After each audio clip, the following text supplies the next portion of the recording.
Water cycle. The sun gives heat. The surface of the water heats up. This process is called evaporation. Then the water goes up, where it is cold. Water mixes with gases in the atmosphere, which causes to create clouds. This process is called condensation. When too much water vapor goes in the cloud bursts and water droplets come out. The water droplets come out as rain, hail, or snow, and many other.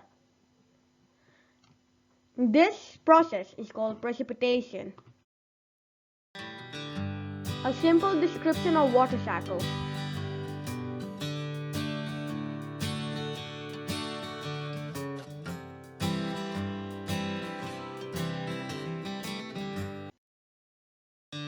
Thanks for watching. Please like, share, and subscribe.